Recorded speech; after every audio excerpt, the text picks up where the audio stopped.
Utica, New York.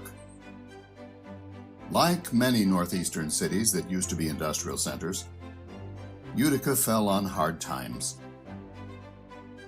but is staging a comeback. And the time is ripe to recognize what makes Utica distinctive among small cities.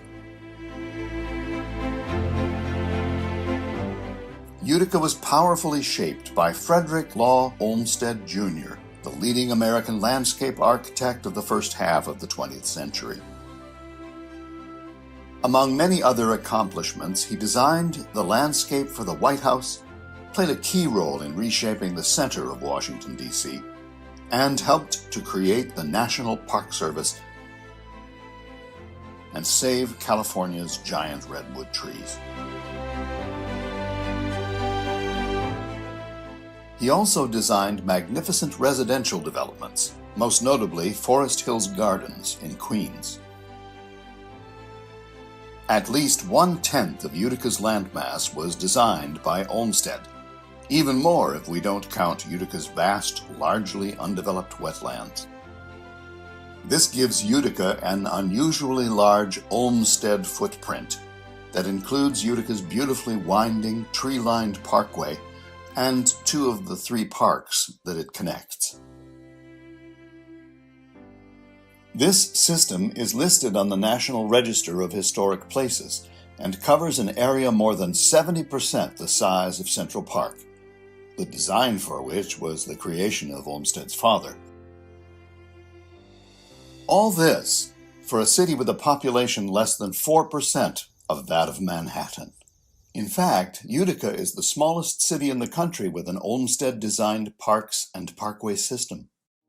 This small city is also home to 5 Olmsted-designed neighborhoods, with a 6th in the nearby village of New Hartford. These are among the most scenic and desirable residential districts in central New York. All of this contributes to Utica's distinctive quality of life.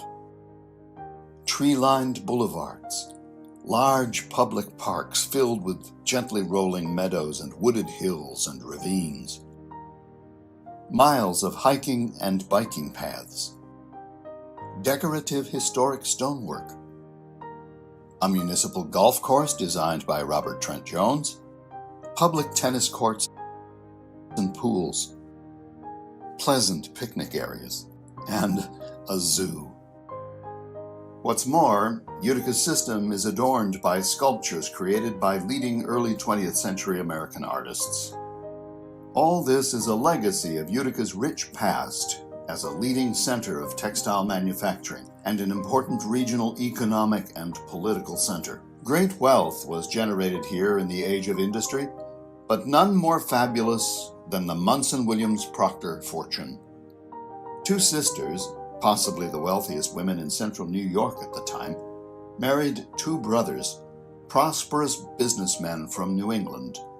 Neither couple had children, and rather than leave their vast personal resources to distant relatives, they invested it in making a better life for the people among whom they lived.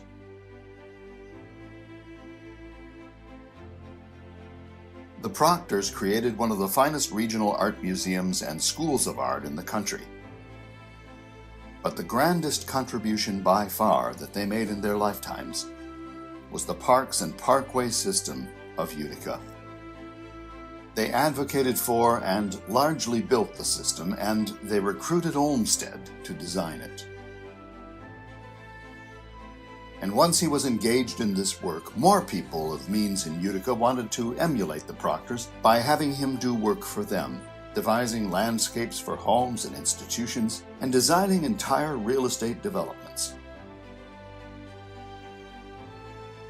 So come along as we journey in this brief series through Olmsted's Utica and see for yourself how the vision of a wealthy, public-spirited family initiated decades of work here, and how the Olmsted brothers' vision continues to enrich this little municipality to this very day.